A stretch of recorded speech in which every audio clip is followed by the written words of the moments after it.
Hey, welcome everybody to another Wine and Comics pairing show. As always, I am Dave, and with me, as always, is It's me, Dallas, of course. it's as Dallas, always. of course. And let me go turn us live on Instagram because we are now doing that. There we go, baby. We are live on Instagram. We're gonna play our opening, and then we're gonna get right to it and introduce our very special guest for today.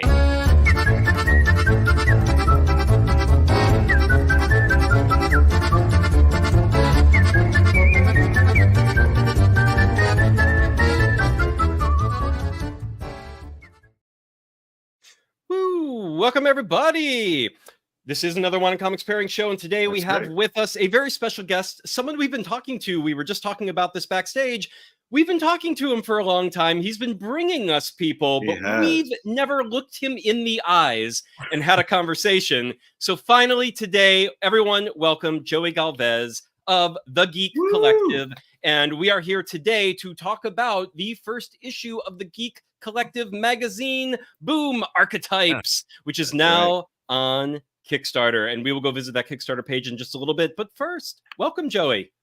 Hey, thank you for having me. And I love that intro. That's freaking cool. That's like perfect for this. Thank you guys. Thank you so much for having me, man. I've been super excited about your guys' show since like from the first time that I seen it and people were talking about it. I was like, oh man, this is such a cool idea.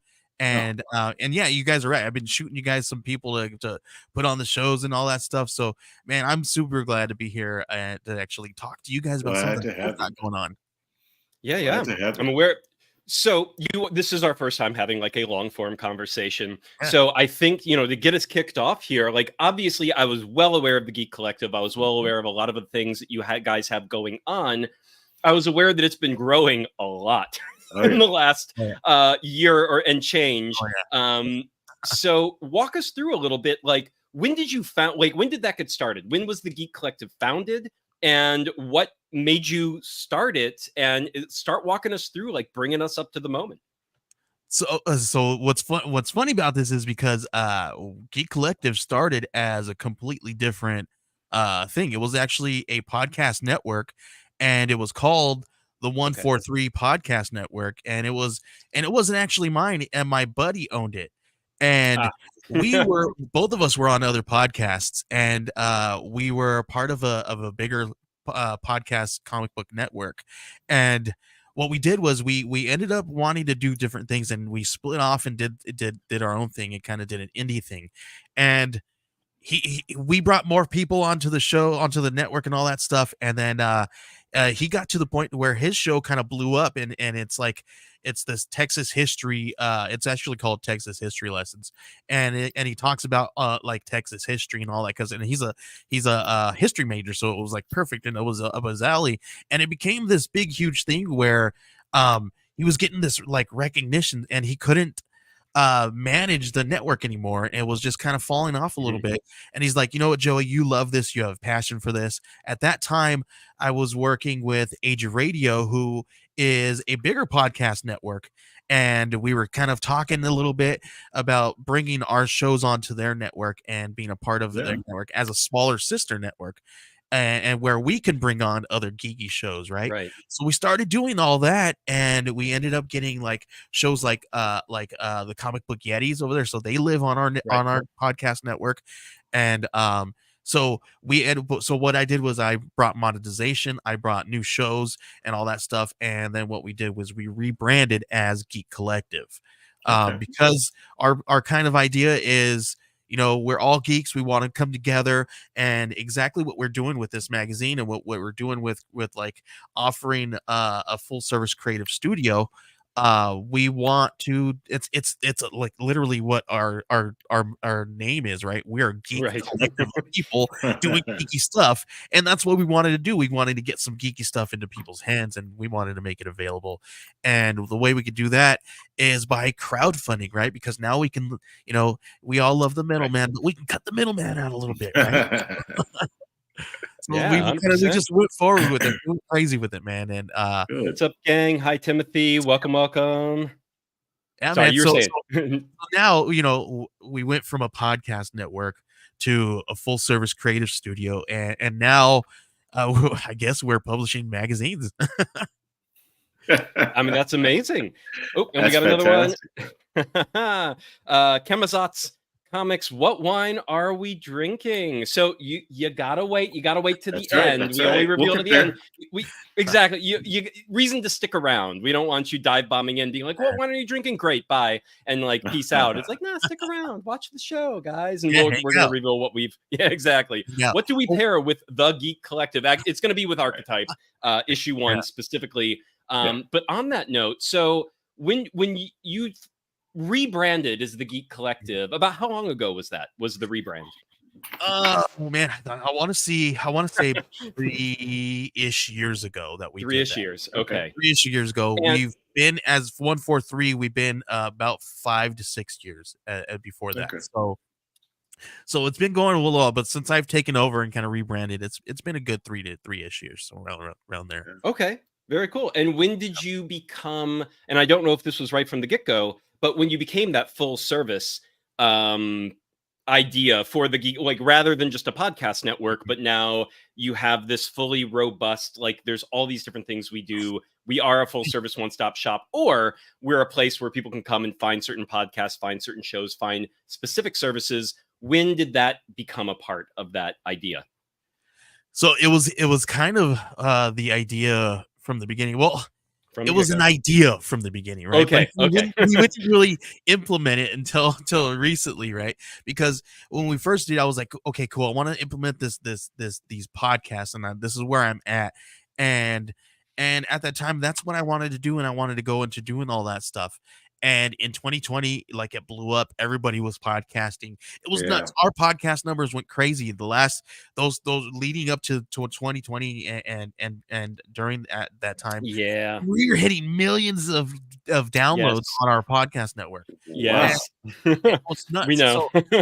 So that's what everybody was doing, right? And then afterwards, it died.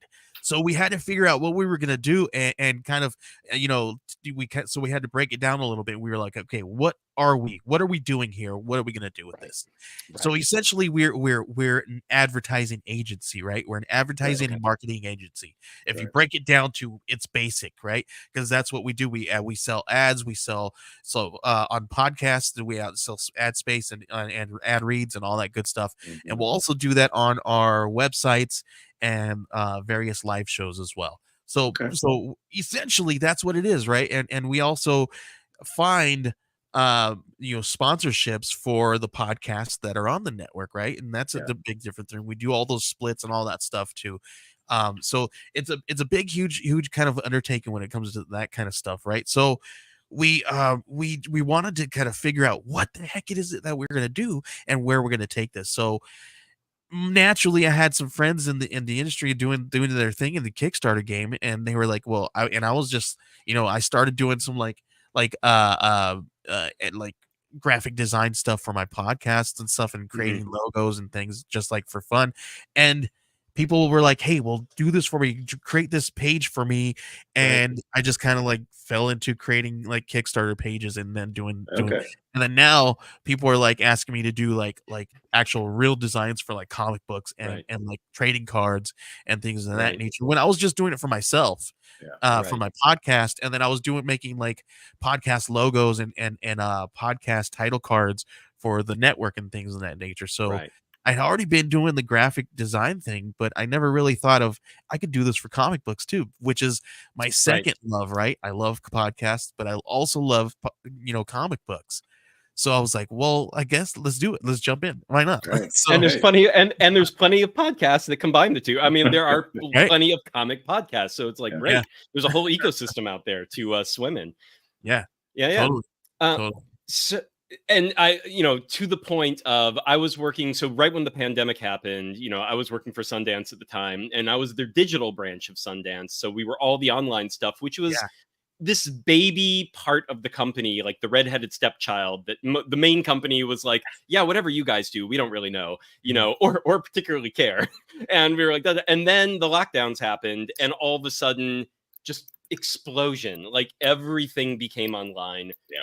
Obviously I've been a huge into the Kickstarter community for many years as well, so that exploded. Like I saw that sudden explosion and how far we came.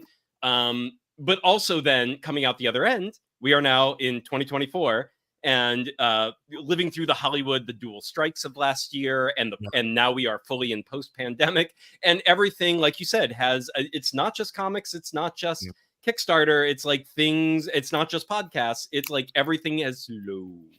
Yeah. And it's like, okay, so now what is the world supposed to look like? Yeah. And I think we're all on that part of that journey where we're like, okay, how do we help each other? How do we get to the next thing? What is this supposed to look like now that the rush is over, the gold rush is over, and the dust is settling, and where do we go from here? And I think services like what you're offering is something that a lot of people, I mean, there's a reason I think you guys are doing as well as you are and have grown as much as you have recently, because that is a big part of what's next. And when I was getting into the Kickstarter community and even thinking about running my first Kickstarter, there's that big question of like, how does any of this shit work?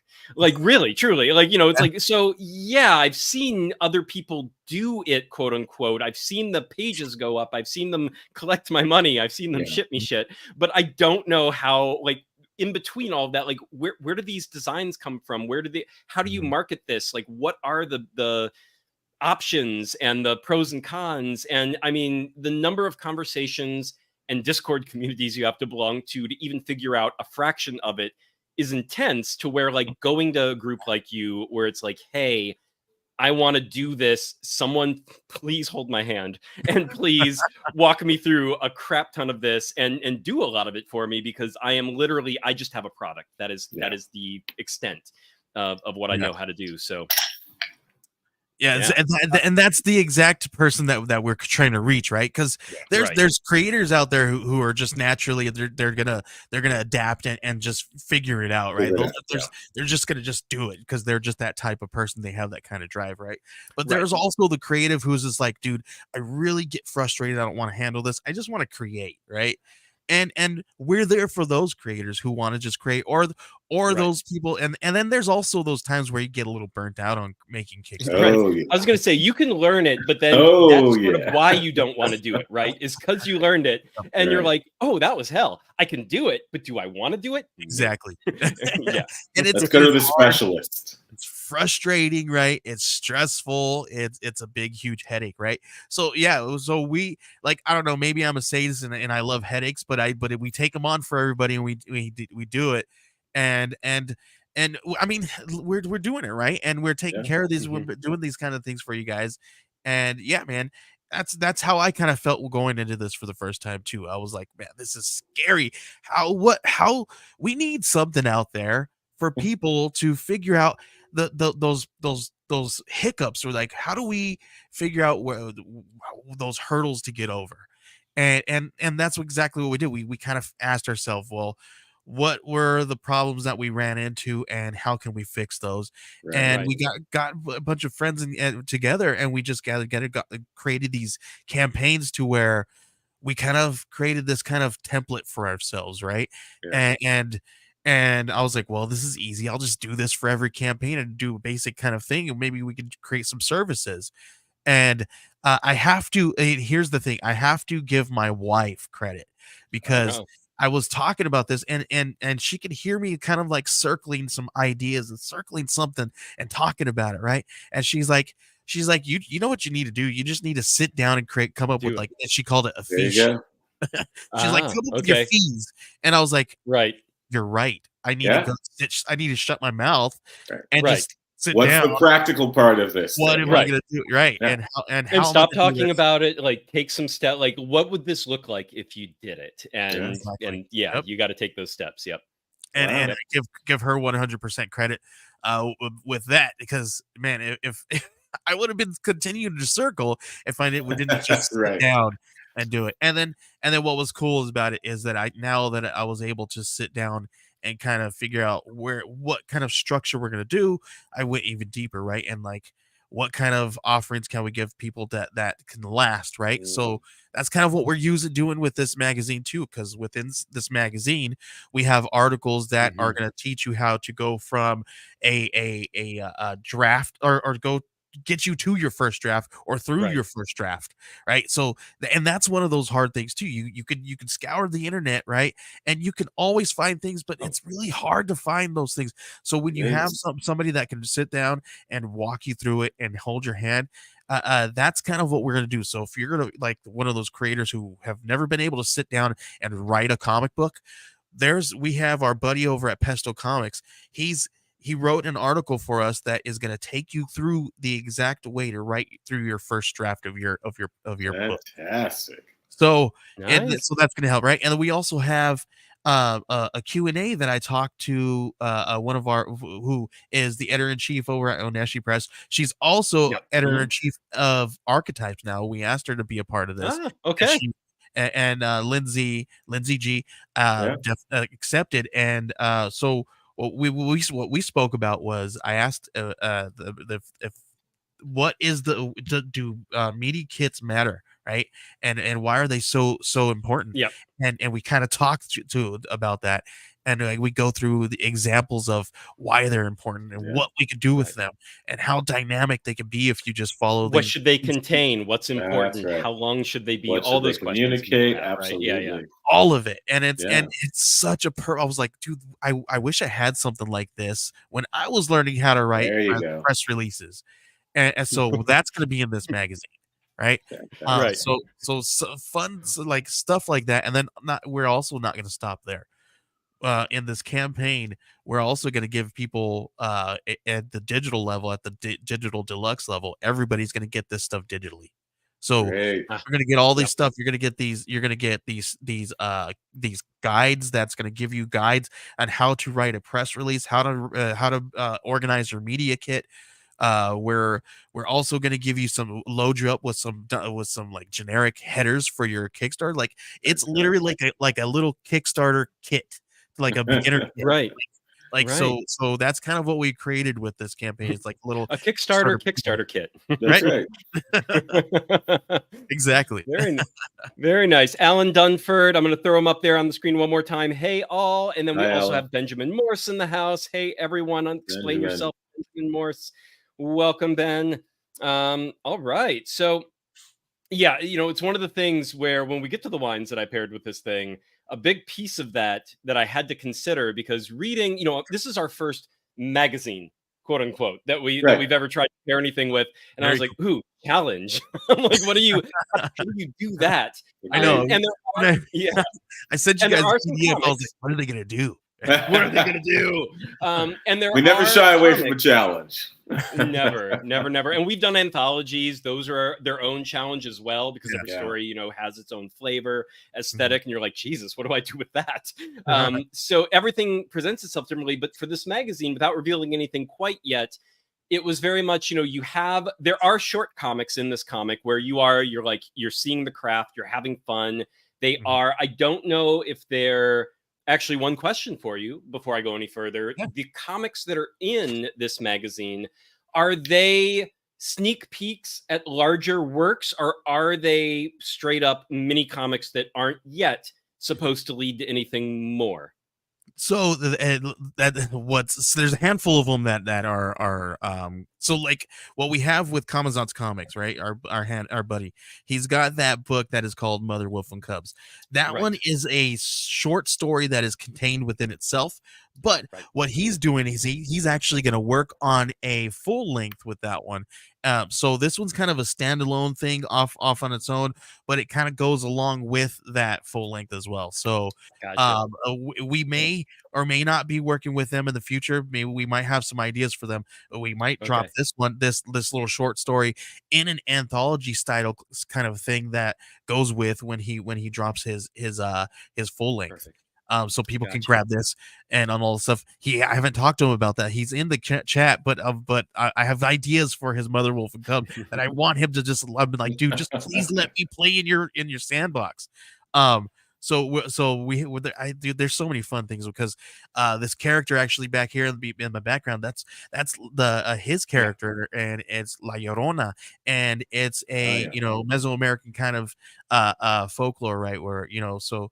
He plays in that Will's at his house, and that's what he's going to have there. So that's a contained story in itself. Now we have our buddy Alan Dunford. He's got a book here called Beneath the Lighthouse, and this is it feels like it's a contained story, right? Because the way they do their comics is the first 8 pages, you can read it and know exactly what it is, you know exactly where it's going, and you can also stop there and pause and have an intermission. And it'll still feel like you're like, okay, that was a good little cliffhanger, but it's not too cliffhangery, right? That's gonna stop the momentum. It's just gonna keep the momentum going, kind of a thing. And so we're gonna get the first 8 pages of that in here, and it does feel like a little bit of a first 8-page story where it's contained in itself a little bit, right? And you're gonna get the feel of exactly what's going on in this, and it's kind of like an A24 kind of style comic book, and it definitely feels like that when you read it. And then we have our buddy Benjamin Morris. This is going to be his first 8 pages of a story with that's going to feature Ace Falcon, and it's going to be part of his story that he's going to be dropping at Zoop, which is Scarlet Twilight. Nice. Yeah. Okay. Yeah. Yeah, I did get Scarlet Twilight was the last Zoop campaign he did, right? Yep. That collection. Yes. Okay. So I have Scarlet Twilight. Yeah, I did. This next one's that cool. one for that. This next was super cool because it's kind of like the Crisis on Infinite Earths kind of thing. So it's nice. It's got all kinds of really cool. So it's like Crisis if it was like in the 1940s. So think of that. Okay, very cool. Very cool. Very cool. Very, very cool. So yeah, on that note, having those comics in this, so you get a little bit of that sweetness, right? You get a little bit of that fun with the comics, but then you've got all the educational material. That's right. All it's the foundation, articles. right? You're giving foundation with this stuff. Exactly. That's a note for the wine I chose, actually. Okay. Yes. Yes. So we had to find something that it was like, you'll have fun, but you're going to take your medicine too. It's not all just giggles and laughter. Like you're gonna have to get serious and read some of the stuff and take it to heart and do some work afterwards if you want to take yourself to the next level on that. And is this magazine, are you thinking, is this going to be like quarterly, biannually? Like how are you thinking this is going to go? You're all going to try to get me to announce this stuff, huh? So absolutely. so here's the deal, right? I'm leaning on the fence of doing a little bit more in a year. When I first thought about this, we were going to do it once per year because we wanted to take advantage of Kickstarter's open call Zine Quest during February. And so that's why we have all these geek culture stuff. That's why we have TTRPG zine kind of material inside. We also have ideas for more of that kind of stuff inside. I got a buddy who works with TTRPG map making stuff, where people can go and use that. I forget what it's called. People are going to be mad at me for not remembering. But no, so we have things that we're going to put inside that are going to be so much cooler. I think the second issue is going to blow your mind out of the way. So there is a second issue coming. All right. But this was our question. Should we continue to do it once per year?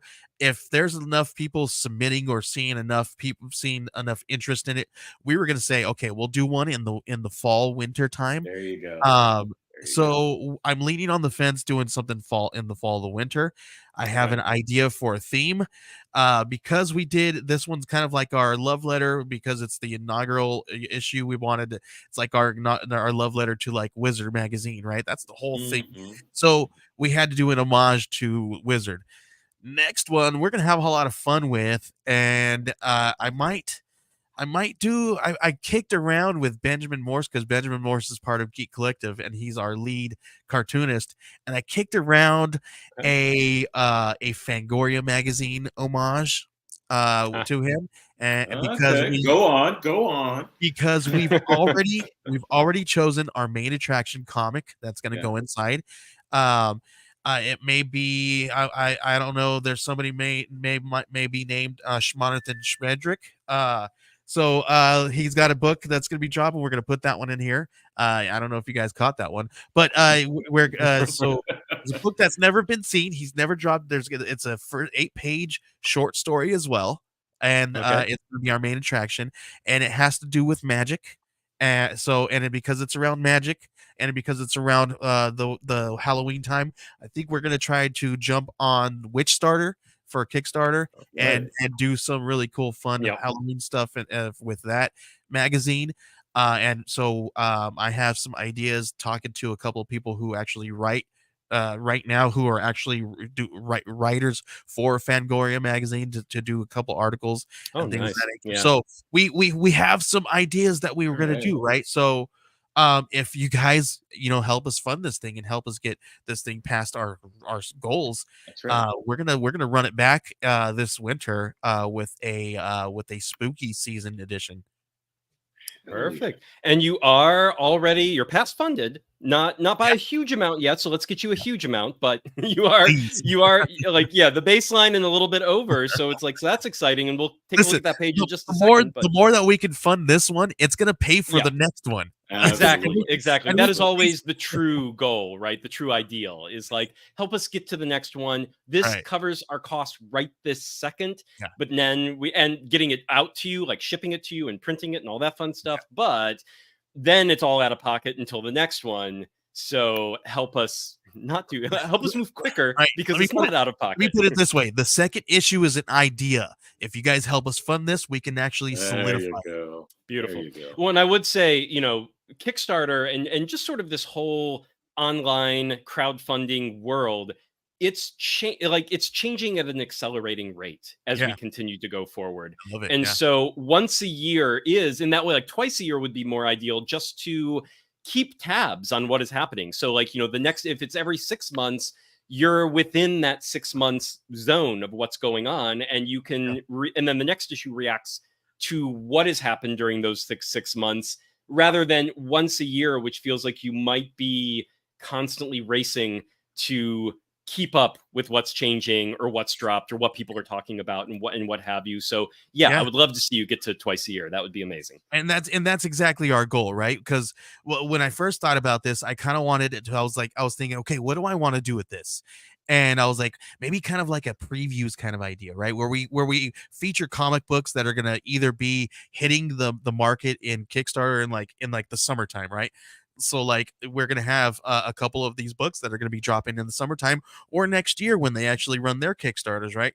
So it's kind of like a Kickstarter previews magazine with all kinds of really cool stuff. So it's this is what I call it. I call it my wizard, my punk rock wizard magazine, right? Because I in high school I was a punk rocker and I used to create magazines like they used to do in the Kinkos, like and stapling them with my friends, right? Absolutely. And I remember we used to sew our own bondage pants together, dude, because we were punk rockers. And like we had to I have a memory of my buddy while we're stapling our zines together, he's stapling his pants. So anyway, that's punk rock, dude. It is. So we would do that stuff, right? So I wanted to bring that into this. And then I love Wizard because it's not all the comic books and all that cool stuff. Who doesn't love Wizard magazine, right? So this is our own little guerrilla style kind of magazine. And we do whatever. So. And I like the idea of the previews of like upcoming campaigns and things like that. I was having a conversation with other people about how, so many creators are starting to scale on Kickstarter to where they're having very regular 4+ times a year. They're having regular content being put out, some of them much more than that, but minimum 4+.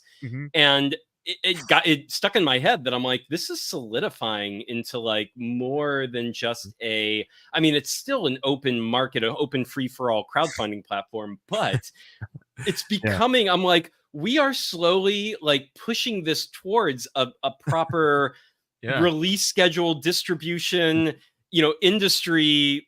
And I'm like, maybe that is the fate of all things that we do in this way. Like, because we start to gather around consistency and structure. Right. And so the more we have of that, the more we can plan for the future, the more we can know what we're doing, the more the backers and the buyers know what's coming and know what they're doing. And I was just like, it's interesting that seems to be where we're going, but it really does seem that's where we're going. So that could easily be another piece of that. I love that. Yeah, totally. Yeah, I agree. Totally. Awesome. And so let's go, before I ask you any more questions about like the future and other plans like that, let's actually go look at the page so we can actually look at this issue in full. So let me share my screen here and let's look at that Kickstarter page. But all right, everybody, here we go. Archetypes, an independent geek culture magazine, TTRPG, character designs, new comics from Team Horus In Hell, Scarlet Twilight, and Camazotz Comics. Interviews, marketing, and writing tips. As you can see, almost 1,900, just shy out of that 1,500 goal, which is amazing. 61 backers. Come on, we can easily double that, folks. Let's go. Let's keep it. Let's keep that rising. Cool. Yeah, 22 days to go, so plenty of time. Beautiful. Oh, let's play the video. Should we play the video? Do it. Please. Well, let's do it.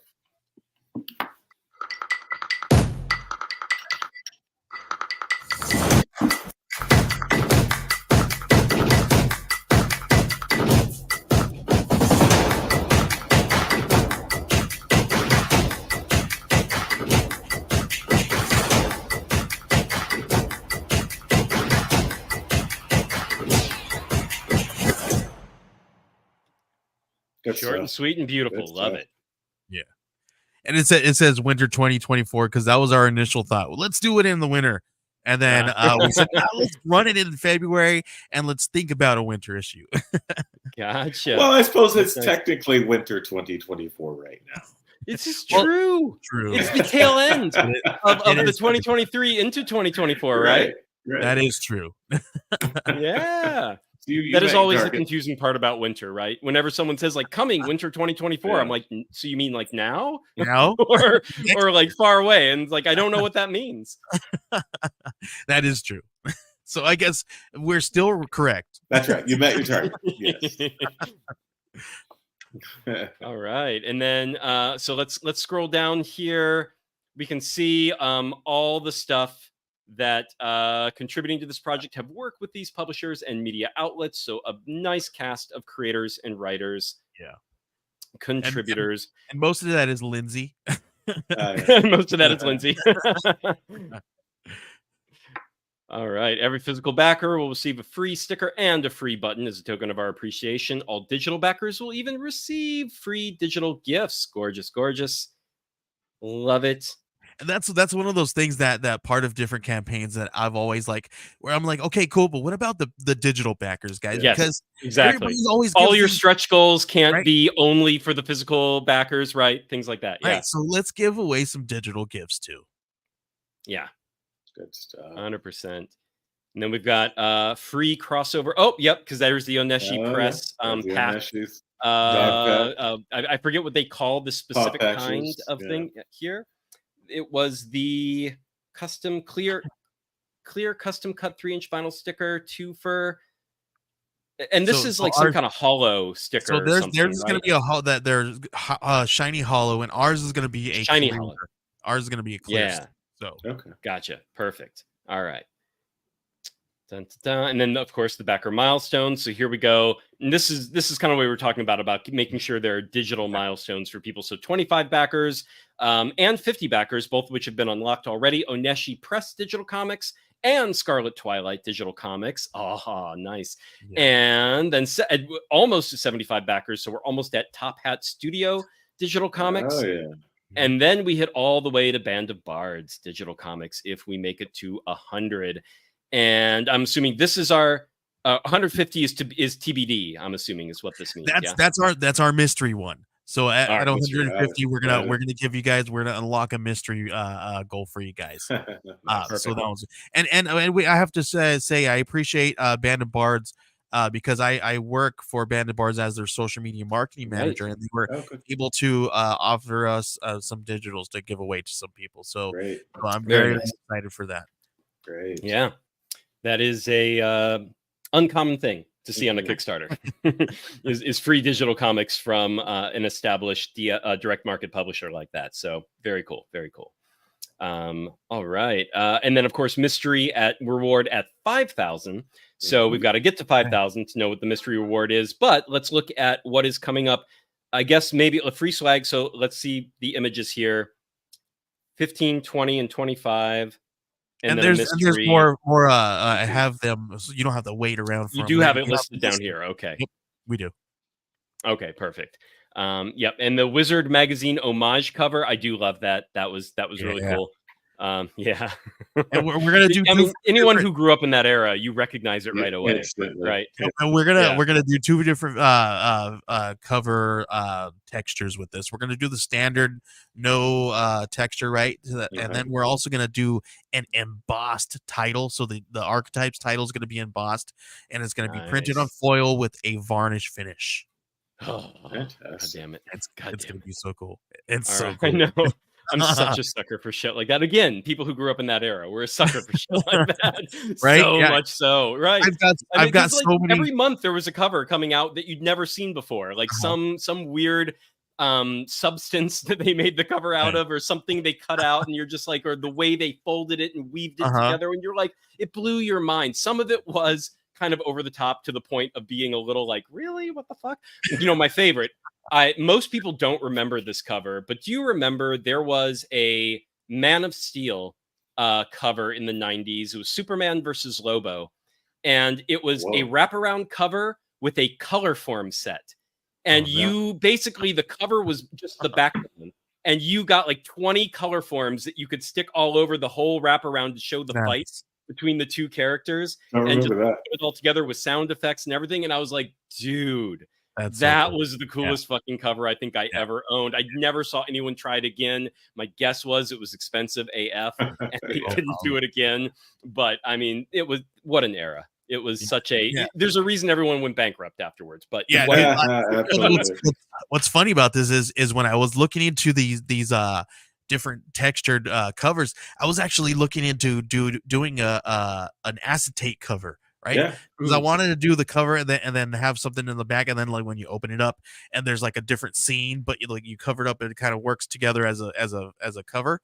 But I was like, okay, let's do that. And I looked it up, and I was like, then they convinced me to do an embossed, because I was actually sitting there. I was like, the other day I was putting my comics away and I found my Marvel embossed covers. You know, those all gold ones where it's like, you're like, oh man. So I have a couple of those, and I was like, yep, they sold me on the embossed. Nice. Yep. So we're gonna do looking that at one. it. Yep. Good. And then, so this is the main cover, of course. This is the main image of the whole thing. Which I really like this cover. This is great design work. Cover. Yeah. Really that's nice. Ben did the cover. He did the logo and the bottom Geek Collective. Then I did the layout for everything. Okay. Gotcha. So beautiful. And yes, Lindsay and JL down here. Why are media kits so important? And what's cool about that one is it's going to be really cool with the interview with Lindsay and JL is. I'm trying to convince if JL can get his plate a little bit emptied out a little bit, so we might need to help him eat there, guys. So they are on their last couple of days of their campaign. Go check that one out. oneshipress.kickstarter.com. So do that. And so do that. Check that one out, because he needs to eat so he can clean his plate. Search for Oneshi or search for the pack, and you will find it. It's the pack 1 through 4, and they're on the final days. And this one has been slow. A lot of campaigns have been slow this top of 2024. So help them out if you've got the bandwidth financially. Definitely check it out. We've read first 3 of the 4 issues of the pack. We had them on just a couple weeks back. It's a great comic. Highly recommended. So go check that out. And if you guys back both Pack and Archetypes, you guys message me on our Kickstarter here, and you use the hashtag Packatypes. We'll get you guys those free stickers. Packatypes. That's right. Hashtag Packatypes. Because we have cross promotion going on with them. But yes, so I'm trying to convince JL to do this really cool timeline, right? I want him to draw this really cool Oneshi Press timeline, and where it kind of takes us through Oneshi Press and talks a little bit about what they've done and how they've gotten to here now. So it might be a little bit of an overtaking, whatever you want to call it, but so an overkill undertaking. There we go. That's perfect. But it might be hard, right? So I'm still trying to work out those details with him, but I guarantee you it's going to be something really fun. You guys are not going to want to miss out on that interview. Absolutely. Yeah, absolutely. And just a few comments catch up. Thanks, Dave. That was in regards to me backing the Scarlet Twilight, I believe. Camazotz can't wait for the free stickers. I agree.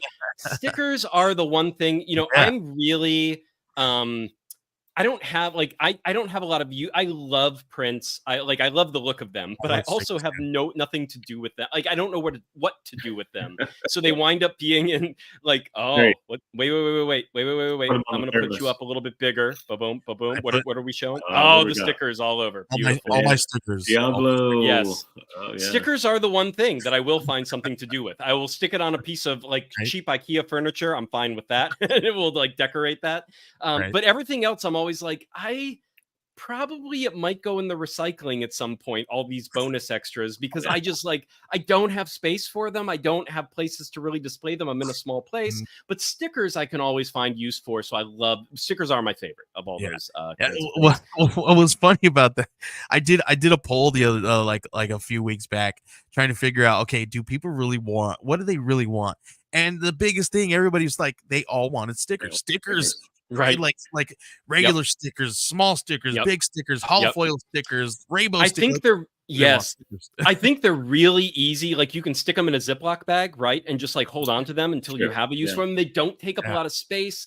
When you discover your massive multiple Ziplocs of stickers from years of Kickstarter backing, it's a pleasant surprise. Unlike the stacks of prints where you're like, Jesus, what am I going to do with these? Right. Yeah, so I think stickers are just sort of they really hit the sweet spot. Benjamin Morse also had that one. I think he's referring to the Lobo versus Superman color form color. Awesome. Oh, that's so Benjamin, cool. God, it was so cool. I kind of want to go on eBay and find it again and get one more copy just to and it's one of those that it was bagged in a clear bag so that all the color forms were inside and could be with the comic.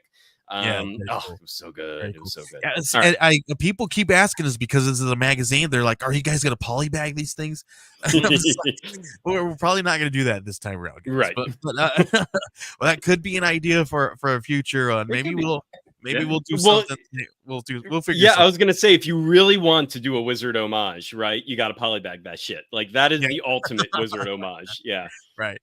Maybe we'll polybag the embossed ones, but we'll see how it goes. We'll see how it goes because we could also. I can't imagine that's cheap, right? That's gonna be some money. Oh, because you got to get a vacuum sealer, right? You got to get the polys and you got to vacuum and seal it, right? But yeah, we're also gonna put the cards in there. How cool would it be? Polybag, put the cards in there. Ooh, exactly. Yeah. Nice, just like you would get it from the store. And cool. speaking of, we are here at the trading cards. So for the stretch goals here, it looks like at 1,500, which we have already broken. We are at the Beneath the Lighthouse trading card. Yeah, this one's really cool. And then, I don't know if that one kind of gives a little bit something away, guys.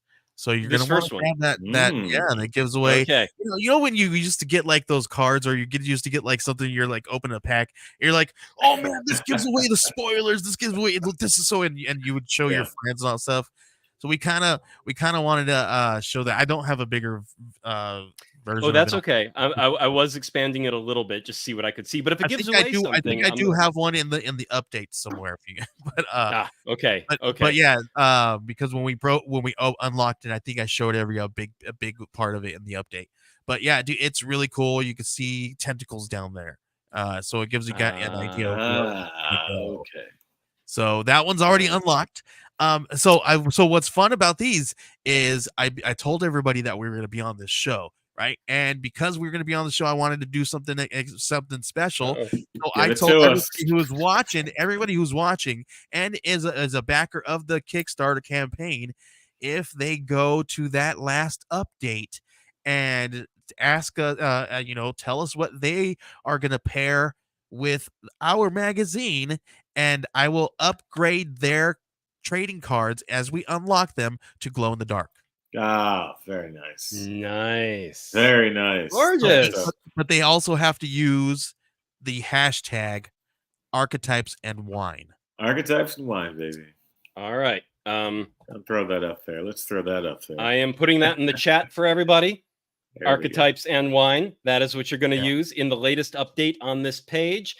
And we also have one more. I prefer prints over stickers. You can stick them in a binder with sleeves. Okay, Mr. Organized Smarty. All right, fine. Fine. Glad to see you're I organized. am way too chaotic for that shit. Yeah, me too. I am stacks and stacks That's shoved awesome. wherever they fit, and then later I'm like, oh, why do I have all these stacks? I hate it. Yeah, I usually just stick them in a box and go somewhere. All yeah, right, man, gorgeous.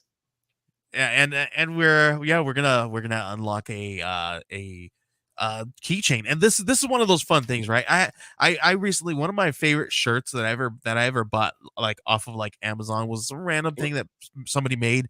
It just said it's not hoarding if it's comics, right? So I was like, yeah, I'm gonna make that into something fun. Yeah. You know, I mean, nobody owns that thing, so I'm gonna throw it on there. Why not? Good. Nice, absolutely. So- And speaking of all those stacks, right? It's not hoarding. It's comics. It's comics and prints of comics. None of that's hoarding. It all counts if it's comic related. A collection. Yeah. That's right. Yeah, so we're gonna unlock some keychains. We'll also have some T-shirts and different rewards and stuff like that. We'll create some new rewards for you guys, with some new stuff that we haven't talked about. Good. Love that. Beautiful. That mystery goal there, that 10,000 mystery goal. If we hit that, I will kiss a pig. No, just kidding. I will. We'll do something fun. Maybe who knows? Maybe it's a mini zine, right? Maybe maybe I'll actually create a punk rock zine to go with it, or maybe you will pay for a new cover. Who knows what we'll do? Right. Get us It's there. one of those things, like as you start to actually get close to it, and you're like, oh shit, it might be a reality. then you're gonna be like, okay, I'm coming up with something good, but you're gonna wait until it's like you're pressured into it, right? Yeah. I got a couple of ideas that I'm like, okay, I don't want to really pay that much money for that. Because we have ideas, right? And we were brainstorming for things. So there's a couple of things that we've been throwing around out there, but it's like, okay, get us there, and we'll actually think about it right now. That's right. Yeah. Gorgeous. Beautiful. All right. What's next? And then some previews of the comics. So this is that Mother Wolf and Cubs one that he was talking about, which is, and with La Llorona. And this is the art's beautiful on this. The story, it's fast, it's fun. It gives you everything you need to know about this setup. Obviously, Lone Wolf and Cubs is a play on the Lone Wolf and Cubs, so expect a somewhat similar setup. With a lot of supernatural and a lot of fun. Yeah. It's Lone Wolf and Cubs if it was werewolves, right? Right. And multiple cubs. Yes. Yep. Cubs plural. Yeah. Yep. And then and then Beneath the Lighthouse. Yeah. Beautiful art here. Yes. Yeah, Brian Bellondo is the artist on this, and he does a phenomenal job at anything he touches, man. Yeah, just the use of shading and light in these panels, like that's Listen, I am not a fan of a lot of black and white comics, but I am a huge fan of Brian Bellondo's black and whites.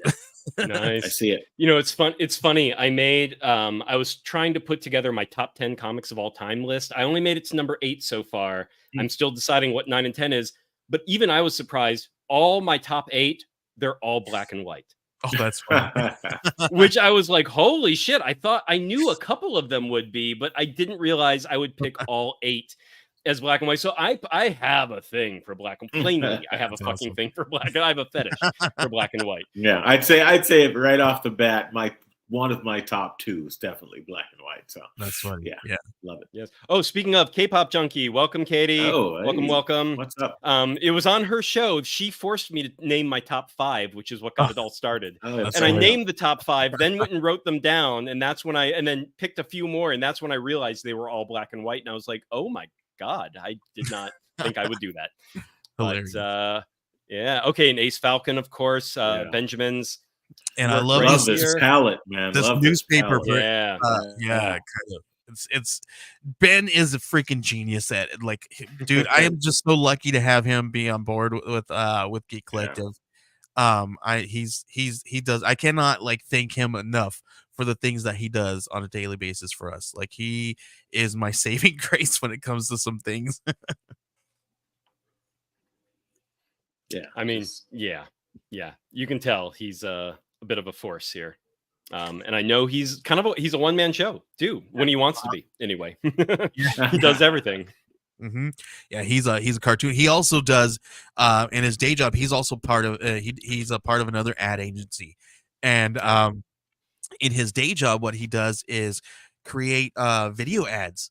So so duh, we offer that in our in our services as well, right? So right. you can have a professional video ads guy create your trailer, right? So and then I'm dabbling in it a little bit. He's showing me some stuff, but he is way better at it than I am. So yes, we have black and white editions are awesome. You said it. And of course, likewise, Joey from Benjamin. Nice colors. Yes, they are. Yes, they are. All right. And yes, so then digital tier or reward tiers, and here we have the digital, $6 for the digital. That is a bargain. How many do you know yet with the page count for the final version of this? So right now, with where we are right now, sitting right now, we're at 32-ish, 36-ish. Okay. But not everything is in yet. Right. so counting. You're gonna get a 30+ page book. Right. But we're wondering how far it's gonna go, right? Because there's only so far. I don't want it to be one of those thick, because this is gonna be a comic size. This is comic sized, so I don't want it to be too thick, right? So if it's gonna get to that point, this might be one of those on the side of those little thinner trade paperbacks, right? But we'll see how it goes, because I don't want it to be a thick floppy, right? So so that's like one of those, it's that balance. So we'll have to see where we land on those pages, on if it goes to pushes that limit for like a perfect bound or versus like saddle stitch. So so once we hit that threshold, we'll get a better idea on where we're gonna be with it, because I really there's a couple of books that I have that are like, I'm like, holy smokes, guys, this is a really thick book. How far were you guys gonna push this? And I'm just like, I just don't want to do that with mine. I don't know. I might have to. We'll see how it goes. But you're gonna get a 30+ book. All right. We'll hold you to that. $6, 30+ book, and again, multiple short comics, multiple articles about everything you need to make a comic, to crowdfund, all that fun stuff. 100%. I mean, that's a great price for a digital version of that size and scope. Oh, and $8 is the digital deluxe, of course, which is going to include audio and video podcast media kit template, Kickstarter build template, press release template, generic Kickstarter headers, mother of God, digital art prints, digital comic back from contributors. So $2 more, guys. You might want to. I think that's almost a no-brainer. Totally worth it. This is beyond worth. Every once in a while, the digital deluxes are things that I'm like, even for $2+, I'm like, I'm good. I just want the comic, just want the thing. I don't need all the bells and whistles. But these are bells and whistles that if you're getting something like this Archetypes magazine, you're going to want all these. I would want all these anyway. So and that's what I was going for, right? I was like, well, what do I want in a digital? And I started looking at other people's digital deluxe, and I'm like, okay, cool, but really want to pay like $5-6 more for it like that. So I'm like, what do I want to pay a couple more bucks for? And I was like, well, to go along with what we're doing with who we are and what this magazine is, I was like, well, duh. And I had a couple of friends tell me, they're like, dude, you have a full service studio, dude. Like, you need to offer some of your services here, man. And I'm like, okay, let's do that. Let's do. So I was like, okay, what do I do? I send my creators like these different templates that I made, like giving them like a step-by-step guide on how to write a press release with links giving you, and that actually takes you through writing press release. And I give them this thing that I created to walk you through how to create a media kit, right? And to create it nice and organized it within your drive folders, so that it's not all crazy, right? And how to label them so that when the media person on the other end views them, they're not viewing all these scattered pages. You're viewing them exactly where you want them to view, and you guide them to where you want them to go. And that's kind of what this is, right? And all those things, I guarantee you that $8 digital deluxe is basically a Kickstarter kit. That's right. Yes, beautiful. That's the pitch. You can steal that forever moving forward, as you please. I think I'm gonna put it on there, and I'm gonna blurb you, put it on there. Beautiful. And yeah, I will say the one thing that I just said I'm not an organized person, but the one thing I actually am organized, I get a lot of digital stuff, and one thing that I get that a lot of creators, like, they're doing like a comic a year or 2 comics a year at most or something like that. So a lot of time elapses between one digital file and the next they're sending me, but I have to rename all of them because they're always randomly fucking named, where it's just sort of one's an acronym and no number, and the next one is the full title and 01, and the next one is just the first word of the title and just the number 2 but no O, and I'm like, good, would you nah. And so I'm always trying to like relabel them so they're in order in a folder somewhere, and I'm like, be consistent, god damn it. I had those problems too. And listen, I work with creators on a daily basis, and those are the things that frustrate me too. So like, and listen, I'm human, right? So I have things, and plus I also have ADHD, so I have a hidden closet where I can be disorganized, because that's what ADHD people. And I thought a hidden closet you go into and scream like every a couple times every day because of how disorganized everyone else is. It's my junk closet where I can organize everything else. but anyway, so I like to organize these things because I'm so tired of looking for these things everywhere, and it takes too much time, because I should be creating your page, not looking for your assets. So I was finding myself creating these organized pages in my files that was pertaining to those things, so that I could stay, organized and get to them fast, right? Because I found that's sometimes the way I worked. I'm like, okay, I'll just, I understand when people are like, okay, I'll just name that thing later on, and then you don't get to it. And then by the time you get to it, you're like, oh shit, I got to send it to somebody. Right. I understand that stuff, but I found that if I, just do it, just freaking name it, just do it right then and there, it's done, and then keep it organized and stay organized, and your life will be so much better, I promise you. Especially with these files and working with creators, especially on a comic book, when you have so many different creators throwing things in there, right? And they're all getting done at different things at different times, right? So you have to stay organized, and you have to make sure that you're on it, so that all these people that are touching this file, it's got to stay. There's so many different times that it can go haywire, right? So you need to make sure it's clean. Yeah. So I'm gonna diverge here a bit, Joe. As a creator, as a person who's building this sort of sphere out, where is Archetypes in 5 years? Where is the collective in 5 years? What's the in 5 years I'll learn how to spell standard. That's how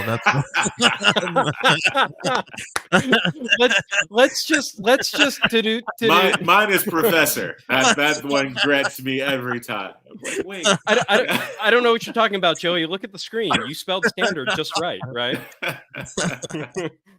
5 years, man. So listen, I've got ideas, right? 5 years ago, right now where we are, this is where I wanted to be, right? I told myself I want to be in a place where I'm helping comic book creators, get these books into people's hands and on their shelves. And I feel like that's what we're doing.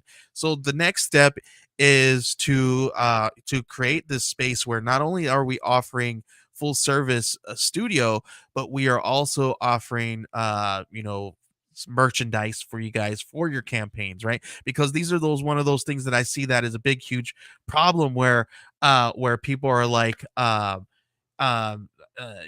it's where do we get these things from? Where, hey, do you know where what the cheapest route right?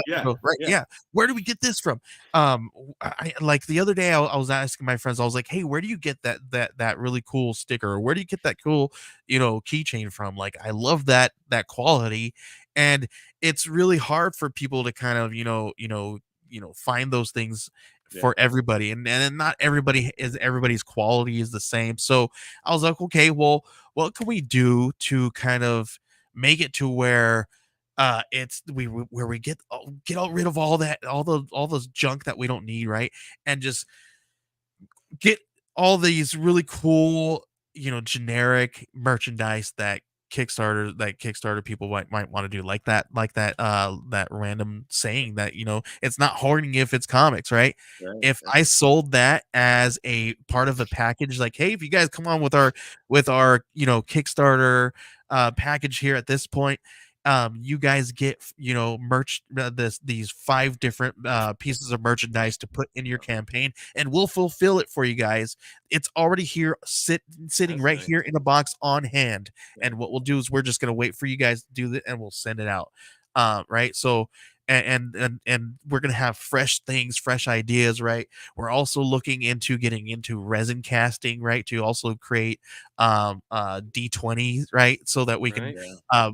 put people's pieces of their we can create these designs so we can put their logos with inside the die, right? So Yeah. it's so many different things that we're gonna do, that we have ideas to take it to the next level. We just need to get there, right? And the way we get there is by funding things like this, and then getting to a point where we can get the next one out.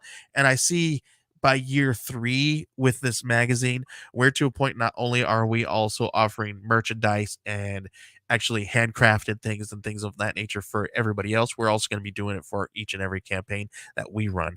And we're also going to be moving forward in the future to do Kickstarter campaigns for our merchandise lines, Right. so that we can also do those things, and so that people can jump on and purchase those things, pre-order those merchandise pieces, and we can also curate. We'll also have different tiers and things like that, where people can curate your original designs with us to actually fulfill their campaign, so that now they can buy these things with our campaign, and now they have merchandise sitting that they can throw out in their campaigns too. So You're building the that's where ecosystem. I like it. that's where we're going to be in the next couple years. Yeah. Fantastic. Nice. Fantastic. Fucking A. Yeah, man. All right. Yeah, we have laughing my ass off. This is how I feel about organizing my comics, going back to the organization things. And yes, definitely don't abbreviate standard STD. This is you might get, I don't know, you might get a different audience. I might get a different. Yeah, well, those maybe those kinds of comics and covers are popular in Kickstarter. That's a wrong kind of sexy comic, right? That's popular in Kickstarter right now. Although the Wizard homage is sexy, and yes, it is. That is far and away the sexiest La Llorona I've seen. Well, there's been a couple movies thrown at us recently, not sexy versions of that character whatsoever. But this comic, yes, this is one of my favorite character designs, man. Like so much that I was like, you know what, I love this design, and we're gonna turn it into a T-shirt. And we're not going to show it on the campaign. There was a little bit of a piece there. I did, at the bottom there, at the where it shows the we're going to unlock things. I only showed it because we're going to unlock things, but that's not going to be one of those things that we unlock, because I want to save it for when so that I can use it as a bargaining chip for my buddy over there at Camazotz Comics, and be like, dude, look, I'll contribute. Let me do this. So I want to do your Kickstarter. But no, we're gonna do some really cool stuff. It might be part of our merchandise line, that different things we can do, and we're gonna offer it for his campaign too. So very cool. I would really love to see if we could maybe we can, in our merchandise campaign, raise some money so that we can pass it on over to him, so that he can create his campaign and make it a little bit better too. So ideas, cool. Right? Ideas. These are all just ideas right now, and we just want to get to a point where we can solidify these ideas and do it. Very cool. And yeah, in case anyone wasn't looking at the screen, it's $12 for the main standard cover physical. For the 18 for the standard. Right, for the standard.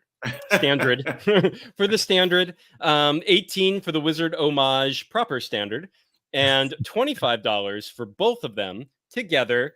And $30 for the upgrade. It's the Wizard homage cover with an embossed title and varnish finish foil printed. Which that's so tempting. That is really tempting. So I love that. Now talk to us. $45 for the main cover and a media kit consultation. What's that? So I will sit down with anybody who purchased this tier personally through the video technology, right? And we'll be able to sit down and go through their media kit, and I'll sit down however many sessions it takes for us to from start to finish to get them to have a really good looking media kit, Right. so that they can Sweet. whatever you want to do, wherever, if it's whatever kind of goal you want to reach with that kit, if it's to get interviews, if it's to get your book out there in front of eyes, whatever we're gonna do with it, we're gonna sit and build that media kit for you so that we can target whatever kind of target you want, right? So because usually with comic creators, it's usually to get a podcast or a written interview, right, or coverage. So we'll gear it towards whatever you guys want to. I also think what you are planning here for these creators and what you're sort of presenting here is kind of invaluable, particularly for first-time creators, because once you do have the product done, once you have put in the effort in the narrative and the script and the art, to then know where to send it, to whom to send it, that is the sort of, that's the wall, really. And I think what you're doing, particularly with this tier here, is really just kind of fantastic. So great job. And it's not just who to send it to, but then how do you send, depending on who it is, because it changes a little bit, right? Depending on who it is and what kind of organization or what kind of person that company is. So it's like, right, is it for press coverage? Is it for reviews? Is it for what is each one of those things has to be tailored slightly, so and it doesn't stop there, right? Because now you have to, because think about it, let's say you're a comic book creator, right, and you want to get your newspaper, your local newspaper, or your local news syndicate to pick you up, right? They get things in their inbox all day long, right? So now you have to break through and stand out, right? And how are you going to stand out? You only have that subject line to stand out. So how are you going to do that, right? So you have to figure out a way to stand out. And then when you do stand out, to get them to click on that, they only have this long to look at your stuff. So now when they click it, you have to really get into it and really sell it, because just a random comic book guy who lives here isn't a good enough story to go on air. Right. And a lot of places, especially if they are larger media organizations, they will get a little bent out of shape if you follow up, like if you're impatient in any way. Only send one to major yes. So you get one shot, right? You get one shot, and after that, it no matter what you do, it might not get you a response, but give it your best shot. You got to. Here's the thing: if you are using if you're using something that's like, and you're like one of those people who are just like, I really want to know if they did what if they've read it, if they've told me about it. Use something like HubSpot or like or the other ones, right? Because I use HubSpot. I love HubSpot, right? They don't pay me. I wish they did, but maybe we'll do that in the future, right? Maybe we'll have 5 years from now. That's part of your 5 years from now. 5-year plan. So, but I love HubSpot because I can send an email through there, and I can see how many times they opened up my emails. I can see when they opened it up and who opened it up, right? I've recently, like for creators, I've sent out stuff to their local stuff and to their local communities and local syndicates, and I've seen them open them up and not get back to them. And I was not going to reach back out because that's like you only get that one time, but they opened it, but because they opened it, they didn't reach back to you. It wasn't good enough.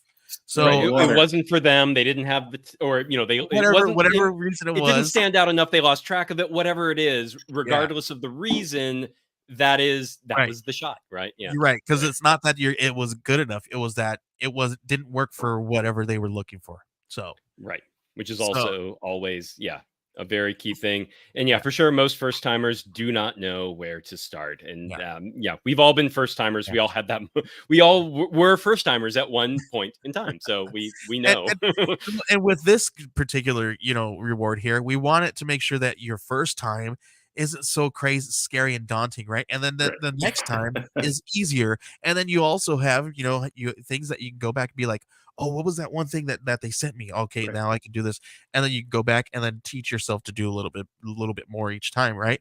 And now you don't have to keep coming to us, right? Because yes, I do want your money, right? Because we are a business and we do got to eat, but at the same time, I want you guys to be able to do the same thing, right? And to continue to do it, right? And this is what we're going to be doing, right? We're here. We're not going to go anywhere. We're not going to stop doing this. We're just going to keep going, right? And we want you guys to kind of do the same thing. So great. And I will say, as a piece of unsolicited advice to everyone watching, everyone listening, if this is especially true in Hollywood, but it's very true in the comics world as well, which is a big piece sometimes is don't follow up on the last thing you sent them, but when you have that next product, even if they didn't reach out to you for the last product you have, send up your game, make a better press kit, make a better email, do whatever you can to make it better, but keep sending it, because the more they see your name, the more familiarity they are with you, and the fact that you have product, that you are still in the game, that you're serious, that you're not just this, I am a rando with a rando comic, one comic. And, a lot of the times the suspicion is this is the only comic you're ever going to make. We're not going to give you the time of day, or give you space on our website, because it's you've literally, you are unproven. But 1 or 2 years from now, as you keep pumping out product and you are a regular creator, that changes. And then at some point, they're human beings, and they're going to be like, oh, this person, you know what, I feel like they keep sending us stuff. Let's actually take a closer look at it at the very least, and see what it is. But that familiarity, that consistency, that opens that door where you are naturally going to get a closed door initially, because you're brand new and you came from nowhere, and that's not good enough for a lot of these organizations. It takes a little time. Yeah, and there's also those again, to go back with about HubSpot, right? You can create your emails within there that gives them an option to unsubscribe, right? So if they really didn't want to be part of your right, they can unsubscribe from it. Always give them an out. So, especially if you're like you really want to continue a relationship and continue to see if it's one of those things that people don't think about, right? Is you put that unsubscribe there, because that it also lets you know that, okay, now they're off my list. Now I don't have to worry about them again, because now if I type it in, it's gone. And at that point, exactly. Then maybe you make a relationship with them at a con someday, and that changes, but it's going to take something like that. And now it's going to take something like that. Instead of not knowing, right? Right. Keep sending them unsolicited emails. Yeah. Exactly. Because sometimes I get those, but at the same time, I do have people that keep sending me emails, but I've read them, right? But I don't reach back out to them because of that exact reason, because there's things that I see, but it hasn't intrigued me yet, right? And yes, we would love to get right, and I probably should because I'm one of those people who are like, man, I really wish they would have just let me have a no, right? But so I really probably should send those, but it doesn't happen, right? They don't ever we're business people, we're always working, and we don't always have time to send you. Oh well, sorry, you know what I mean? So you just gotta keep moving, and if you don't get an answer, or if you don't get an email back, you just gotta keep going and try something else somewhere else. Right. So, because if that door ever opens, part of that is going to be oh, this person, they've never pestered me, they've never been annoying, they've never been a person I needed to unsubscribe from or block. But when they have something, they are they're plainly still making their product, they're still doing what they're doing. Sometimes that's what they want to see, right? They want to see if you're actually going to continue to do this, and that you actually mean business. They want to see you are self-tested, really. They want to see you learning, They want to see your growth, right? Yeah, absolutely. Yeah. Right. 100%. All right, cool. So then we get to the crowdfunding consultation, which I'm assuming is for the whole predominantly Kickstarter. There really aren't great options outside of it these days currently. So predominantly Kickstarter, your consultation will be use Kickstarter. That's part. that'll be consultation point number 1. But then this is all the way how to build your page, what kind of tiers. We'll go through everything. We'll go through price points and things of that nature. I'll even give you a worksheet that kind of gives you an idea of how I build my campaigns and what I put in there and things of that nature. and if you really want me to kind of like go with you and work them out, we'll do that up to about an hour. I think I'm going to give them. Okay. So yeah. Beautiful. And then $100 digital commission by Benjamin W. Morse. This is gone already. This is gone. Okay. X. Yeah. We're getting off the screen. The 100. Okay. We might. I don't know. I gotta talk to Ben. If he's cool with it, we might unlock another one. Who knows? We might unlock another one. Ben, all right, Ben. Comments. Are you willing to do another one? Get us to 10K. Get us to 10K. We'll definitely. Okay, get it to 10K, then maybe we can do it. And the Oneshi Press Tarmux bundle. That is a really cool bundle, by the way, guys. I didn't get the full bundle, but I got some of the coffee they were offering on the pack. I upgraded to that because they're partnering with this wonderful specialty sourcing coffee company that got some really high quality coffee, and they made it Tarmux coffee based on the Tarmux in plainly a play on Starbucks in the comic that exists there. And then it comes with it's got this beautiful temperature controlled cup that you get with it, and a few other bells and whistles, I believe, in there as well. It's part of the whole bundle. I've got one of those cups too. I've got the cup, the mug, and JL doesn't like to tell people, but I'm gonna say it. I helped him to come up with that cover of the mini comic that they did for that Tarmux. Yeah. Like one day, because I was helping him with the campaign and do some of the PR stuff, and he was like, I was like, dude, what if we did because I was like, what if we do like a crossover with me and my podcast, or me and Geek Collective, and we do like Cthulhu, and he's like, let's say he's in like in the shop like ordering his thing, but he tells him, oh, like it's spelled Cthulhu, right? And nobody knows how to spell Cthulhu. It's the whole play on everybody's name getting wrong and when they go to the shop, right? So he's like, oh, that's genius. He's like, and then the next day, I bet you he was stewing on it because he was like, dude, can I use that as the cover? Good idea. Nice. Because I even mocked it up, dude. I even went went and bought some assets, and I mocked it up, and I put it all there, and he's like, dude, that looks awesome. Can I use that as the cover? So the next day he like drew it all out and made it look cool. So I always tell him, I was like, that was my idea. It's a damn good idea. It's funny. I think if I did the comic, I would have like Cthulhu being the only name they spelled right in the entire Tarmux, right? It's like they got JL's name wrong, they got Joey wrong, they got Dallas wrong, and then it's like Cthulhu, it's like perfect on the first try. Yeah, there you go. That's even better. See, there you go. That's the next one. Rabbit in a Hat Studios Rabbit bundle. In a Hat. Yeah. Nice. So this is Pocus Hocus and I'm gonna forget the bunny's name. Horus In Hell. There we go. Beautiful. Yeah, so this one's really cool too. You're gonna get a really cool bundle from them. And then what's fun about them is I work along with them as well. I did in the past. I did some of their PR, and I built some of their campaigns. And I actually, in the campaign that they're running right now, they built their trading cards. We did some Magic the Gathering homage, and I actually designed those cards for them. So very cool, very, very cool. Damn. Yeah, this Oneshi Press tier is Nutter Butters. Yeah. That is crazy. Yeah, there's only one available, and nobody's grabbed it. You guys got to get it. One of one left. Yes, you do. Yes, you do. All right. And then we were just talking. Oh, the dynamic. Actually, let's go up. I didn't see. No, it's not. Oh, it's taken. The Rabbit in the Hat Studios bundle is gone. Okay. Is it gone now? All right. Yeah. It's gone. It's gone. So it's no longer here. I was like, how am I missing it? All right. But now going down to the $150 tier dynamic media kit plus standard cover. Yeah.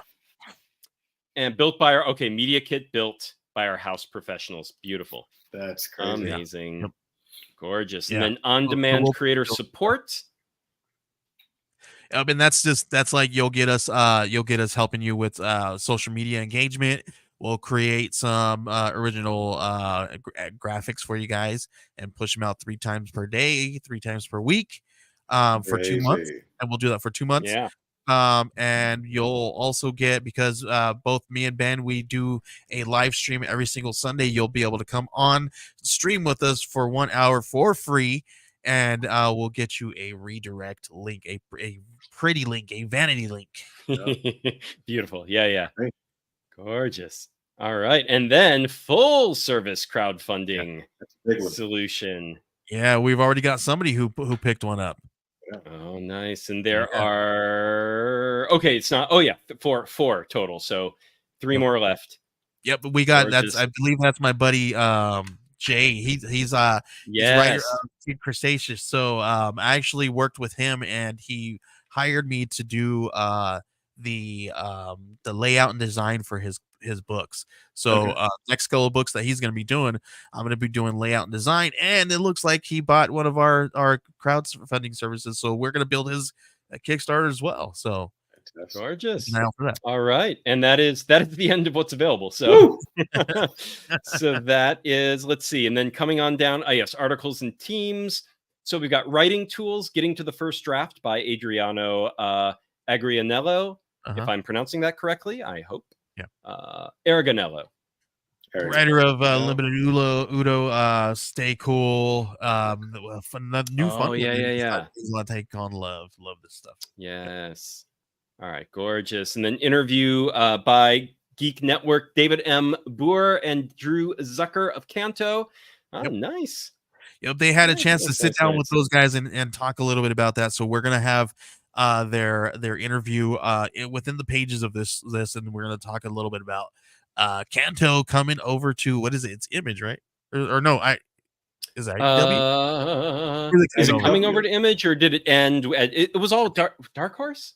Dark Horse, that's where it was, right? Yeah, they're coming over from somewhere. Yep. So they're going to talk about that in that article. Very cool. Nice. And then we've got all ages of Geek TTRPG character design tools. Yeah. Nice. They're a really cool website that I kind of stumbled upon because they're actually 2 younger sisters who are like, they're like super into the geekdom, right? And a lot of the anime stuff and a lot of the gaming kind of stuff and TTRPG, and they're actually creating their own game online and stuff like that. So I thought that was really cool, and I was like, hey, well, since you guys are doing this, why don't you guys like write a little bit about how you guys did that and stuff. So they were able to contribute to this. And very, very cool. And they're doing, listen, you guys need to follow them because they are doing really, really cool stuff right now. They're doing interviews, they're doing videos, they're doing all kinds of cool stuff on social media. They're doing all kinds of stuff on their website. It's you guys are definitely going to want to check it out and see what they got going. Done. Beautiful. Yeah. All right. And Explain Yourself, Oneshi Press, a dive into world building, interview by Geek Collective, of course. Gorgeous. All right. And then in Archetypes magazine staff, we talked about Lindsay G, editor-in-chief, and she has a resume too long. We'll be here all night. We're really going to crazy cool. Like, yes, he really does. And right now she's currently working as a freelance editor with Penguin Random House. So very, very cool. Yes. Wow. Yes. Very nice. And Benjamin, of course, we have spoken about him as well. And Joey, we are speaking to right now. And yes, campaign managed by Geek Collective. Beautiful full-service comic book creative solutions studio. And hey, look at that. Get 10% off Gemini comic mailing supply with the code down here. Use our promo code to check out and save today. Now we're super proud of this. We're actually official partners with Gemini Mailing Supply. Wow. And we give you guys 10% off. And we've had so many creators use this thing, right? Because this is one of those things that we can, be part of because we were able to have the numbers that we do and all this stuff with our podcasts and with all the advertising that we do, that we were able to reach out to them and get some of the stuff, right? And what's cool is they've been giving us a bigger availability to give you guys better deals and stuff like that. So every time somebody uses this, you get 10% off. But I'm hoping that they're going to give us a 15% off. It's a coveted. They don't really give 15% off to anybody, right? And this is now the second or third year that we've worked with them, and I'm hoping that the next thing that they come is they drop that 15% on us. We give you guys. Because and I assume people have to back to get the code, correct? So they back, and then it's like messaged to them at some point. No, not at all. Anybody can use that code. Anybody watching, okay. use that code right now. So no, that's open to everybody. If there's comic book even creators better. watching right now, Okay. everybody can use that code at checkout, and you guys get 10% Geek off. Collective 10. People, Geek Collective 10. Number not spelled out. 1 and 0 at the very end. And please use it because it also, what it does is he'll get his 15% if you use it. So use it. You got to send them customers, and they have to recognize that's him sending them, right? Exactly. So yeah. But what helps us do is yes, because we are partnered with them, right? And we do get commissions from this thing. So we throw it right back into making this magazine now. So we've already put the money that we grabbed from Q4. Literally, you guys did so much cool stuff that we were able to actually purchase like all of the swag that we're gonna do for this campaign beforehand, and that stuff's actually gonna be getting here the next couple of days. So you guys using this code was able to help us purchase that stuff. So it was really, really cool that came through. Very, very fantastic. Cool. Yeah. Awesome. Anything else about this campaign that we haven't mentioned yet that you can think of, Joey? What's that last anchor pitch? What's that last slap in the face? Tell us all about it. Man, so this is what it is. You guys are gonna grab this because if you are into Wizard magazines and you're a punk rocker, you're gonna want to grab this because because Archetypes has all kinds of comic books, creator tools. If you're a new creative, this is the biggest tool in your tool belt for the comic book creative. Yeah. It seems like it will be, seriously. I mean, as I was creating my first piece years ago, had I come across this sort of one-stop shop of, like foundational information, of sort of the bells and whistles, of the ancillary stuff, of the different versions of what it could be, life probably would have been a lot simpler. And I know a lot of creators would agree with me. So I think what you got here is kind of fantastic, Joey.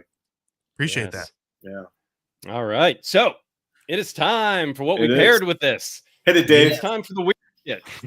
All right. So I will hit it. So as mentioned earlier in this show tonight, I mentioned that, this is a series of short comics, but then also a lot of know-how about the industry, the business, what you need to do, how to put things together, like media kits, like how to, we just went over some of the articles that you're going to get, the TTRPG characters, like things. It's a lot of how-tos and best practices and deep dives into these topics. So to me, I had to decide, okay, this is something that I drink for fun, yes, but it's taken my medicine too. So it's got to be that spoonful of sugar that helps the medicine go down kind of a drink.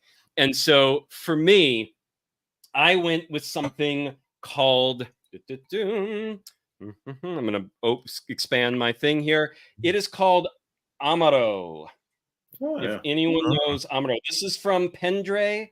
It is a winery that is in Paso Robles. It is called Paso Port, which is they predominantly do ports, but then they do some liqueurs as well. So Amaro is, and this is an unopened bottle. I actually opened another bottle of this. I have a few.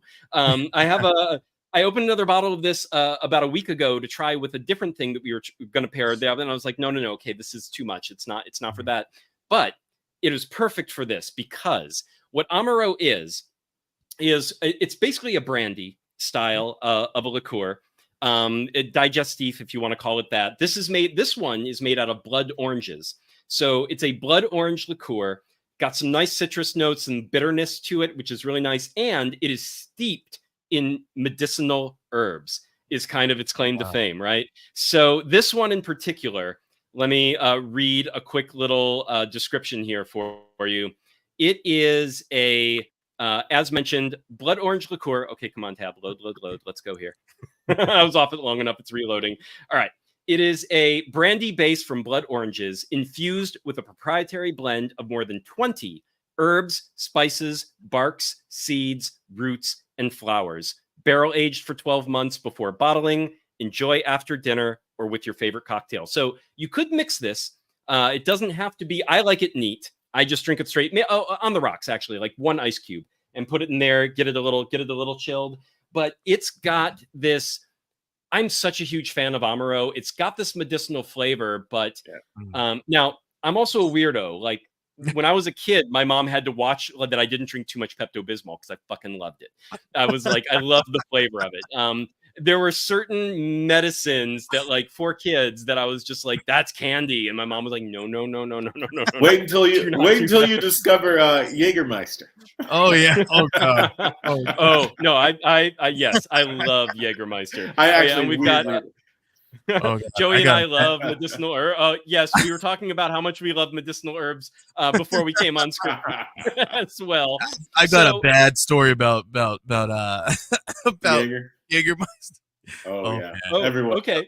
It ends with me professing my love to my wife, who was not then my wife. We were just dating. Right. Well, sounds like it turned out well. I mean, it turned out, right? Maybe not that night, but no, long term. Long after, because she broke up with me there soon after. I always tell her that was the reason, wasn't it? Okay. So I blame Jaeger. There you go. Oh wow, yeah. I mean, Jaeger is an intense. It's intensely flavored. I'm a huge black licorice fan, so I of course love it. Speaking of that whole like loving medicinal flavored things, like I love black licorice. My favorite ice cream is rum raisin. I'm kind of hopeless. Like I was an adult when I was like 5. Like I had an adult palate. It was no hope for me. But I will say Amaro tends to be it's sweet like a port or something like that. So it is a sweeter digestif. It's got plenty of sugar in it, so that it's just very pleasant, easy sipper in its way. But it's being a liqueur. It's definitely got body. It's definitely got that thickness, viscosity to it, where it's like you sip it very slowly. You can probably get through this whole magazine when it's done on just 1 to 2 glasses, like 1 to 2 small pours of this, because you drink it slow. Yeah. But this is what I would have, because it's fun, it's sweet, it rings all my bells, but at the same time, it's got that challenging medicinal quality to it, which I personally love. But I do think that sugared element of it, it is that spoonful of sugar helps medicine go down like 100%. Like that is the easiest way to describe it. Okay. And this in particular one, you can find a lot of Amaros that are grape based, and they're delicious as well. But this blood orange one in particular, there's something about the citrus style of sweetness with that little bit of bitterness of like orange rind that's in there as well, with then all the medicinal. I was just like, if I'm gonna sit here and have to learn, if I'm going to sit here and have to like take in things that I know I need to learn them, I've avoided learning them, but now it's time. This is the thing I'm going to drink with it. So that's my pairing. I see that. I see that. Actually, you're in the vicinity of where I initially started with my pairing. But I went a completely different direction. All right. So in terms of pairing, I'm going to give this little preamble. I choose either the beverage I want to enjoy as a character in the world of the piece. So if I'm the Where's Waldo in the Archetypes magazine who just pops up in various places, I usually have a glass of something in my hand, or the beverage I enjoy while sitting on the couch flipping through. And for me, I chose the latter. So I think with Archetypes, what you're doing here is, again, kind of just fantastic. Starting foundationally, you're laying groundwork for these creators, right? Through your years of experience, or the experience of the other creators involved in this.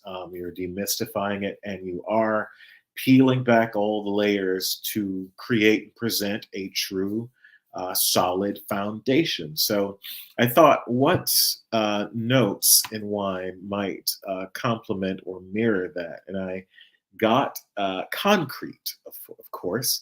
Concrete is one of those notes that kind of pops up in certain, generally in sort of co-fermentations. Did you go for something concrete aged? I did. I went for something concrete aged rather than barrel aged, of course. And the two grapes that are So yeah, in. for those who don't know jack shit about wine, concrete and stone is sometimes it's rare, but it is something that wine will be aged in instead of an oak barrel because they're looking for that flavor property. It's the of sucking minerality, on a white right? stone. They're trying to increase the minerality. Sometimes in wines you can get an authentic minerality that, you know, it feels like licking a piece of quartz. And it's very faint sometimes, but certain vintners will try to approximate that or play around with it and age in concrete because it gives you a slightly more almost clinical edge to the minerality. It does impart a stony quality to the flavors. Like there's just like barrels do a little woodsy element to it. Like there is a stone quality that winds up seeping into the wine. Yeah. So the two grapes in this particular wine are Chardonnay. The primary flavors of Chardonnay are the lemon. You get some of the butter. You can get that buttery, crisp yellow apple sometimes. A little vanilla. I'm not, again, I keep saying this, I'm not a huge fan of Chardonnay on its own, but it does blend well sometimes. And in terms of its sort of character, it is mid-level dry. There's a medium body. There's, you know, not minimal tannin, but the tannic structure isn't that high. The acidity can be pretty high sometimes. The second grape is an Albarino. I think you know where I'm going now with this, right, Dave? Is an Albarino. And again, you pick up some of the lemon, some of the zest, some of the grapefruit, the honeydew. There's a lusciousness to. You want to know what's funny, Dallas? What? You know how my Amaro was not an open bottle tonight? Yeah. What you're about to reveal is what I've been drinking. Yeah, it's great because I need you to go get the bottle because I don't have the bottle anymore. That's awesome. So yeah, I went with and it's funny, guys, we do not discuss this beforehand. We always surprise each other with what we bring. So this is it's a Chardonnay Albarino, and if you look at, and they gave it this crazy label that's supposed to like replicate a stony kind of frost on the thing, so you can't read it very well in this light, but then it breaks down. It is 51% Chardonnay, 49% Albarino. So great little blend. It is the 2021 Concrete California. It is co-fermented, which means it is for both grapes are fermented at the same time generally.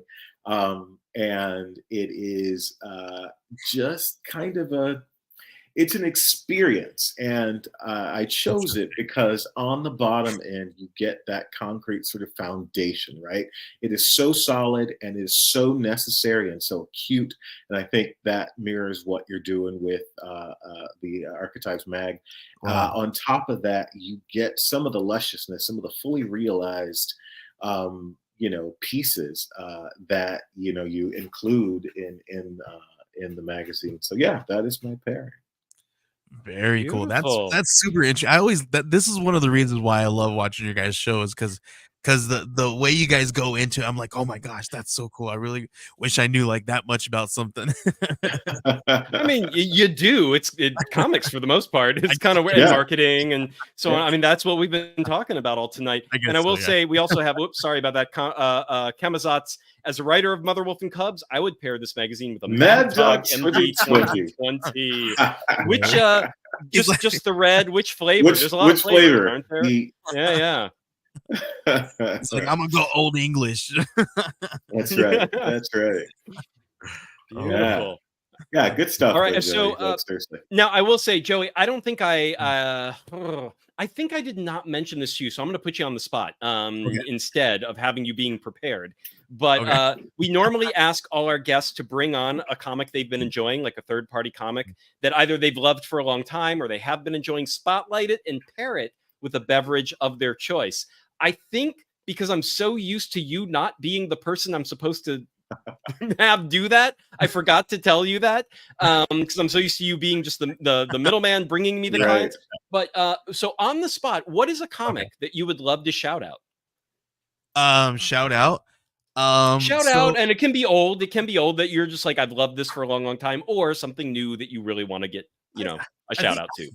I think I have to say I do love Horus In Hell, right? That's one of my favorites right now. Mm-hmm. But something that just ended that I'm really excited to kind of get into my hands is Damian Becton's Sinner Takes All.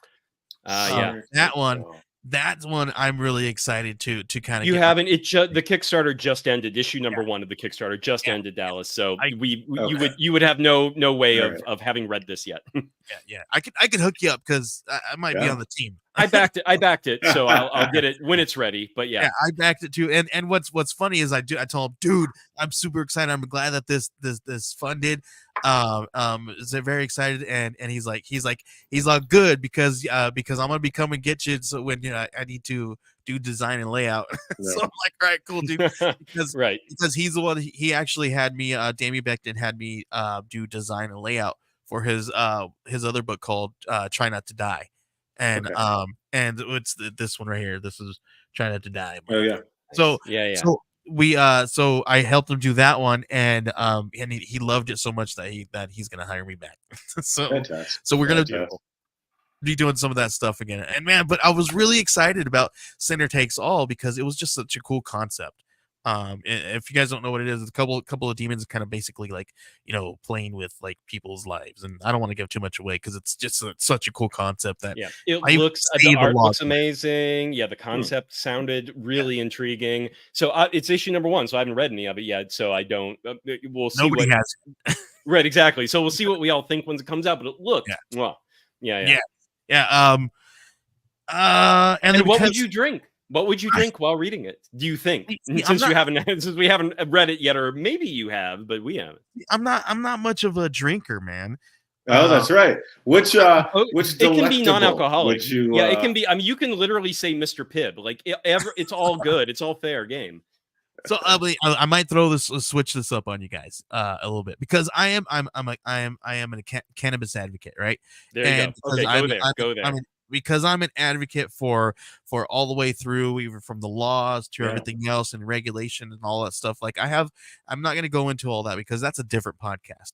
But but like if I was going to pair it with one of my favorite cannabis, I think I'd probably say Blue Dream, man. Because it's an indica and it's mixed with blueberry and I want to say haze. And so it's like this, it's an indica, so it's chill, right? Because I think I need to get myself chill reading Sinner Takes All because it's gonna be one of those ones that's gonna keep me on edge. And I need to kind of calm myself down a little bit when I'm reading a thriller, right? So kind of get myself into this like, okay, I can do this kind of instead of being super contrary experience. I was gonna say one of our one of our rules is you can either match the thing you're reading with the pairing, like even when we pair wines, or contrast it so it balances each other out, right? So it's like you get an extreme version of something, and then what you're drinking, what you're consuming is that it's like that's going to be the polar opposite, so that I feel like if I was gonna like use like a sativa or something, which is more like for me, I got ADHD, so sativa kind of chills, like makes me fall asleep. Okay. And then indica kind of like balances me out. So I'd probably. It's really hard. I'm exactly the opposite. Indica puts me right to sleep. I use it to sleep. Right. So I'd probably use a hybrid, right? Which is why I went for the hybrid. Right. So kind of give me that balance too. So which is kind of funny that you said that. All right. Yeah. Fantastic. All right. I think that's our first cannabis. Maybe yes, it is. Actually, it may be second. Well, no, it is our first. We were thinking of doing one. But the plan fell through. But early on in the channel, we were going to do a comic and cannabis pairing episode. We still have we still had it kind of in the back of our head as a possibility, like which strain goes best. Be invited to we'll bring you on for that one, Joey. We're gonna I will circle back with you on that one, on that concept, because the person that was gonna do it kind of fell through, and I didn't know anyone else that wanted to do it, so I was like, well, okay, some other days, who knows when. But beautiful, unexpected, but good beautiful. Stuff, I love that. All right, guys. I think that's our show for tonight. So one last time, that is Archetype Independent Geek Culture Magazine on Kickstarter until March 21st. April 20th. No, March 21st. But I know Joey told us April 20th originally too. He was very excited about April 20th. He was like, that's the day. I don't care about any of the days until then. I was like, nope, we're not gonna run it that long. Maybe we'll do something else. Yeah, we shall see. All right, guys, go check that out. And once again, Oneshi Press 2, the pack. As we mentioned, again, they're in their final days. So please go check out the pack on Kickstarter if you can find that. And Joey, thanks so much. This was awesome. I'm so glad we finally got to talk at length for the very first time. It won't be the last. And everyone watching, take care for now. We will be back next week with another Wine and Comics pairing show. And ciao for now. Everyone have a wonderful week. Signing off. Night, guys.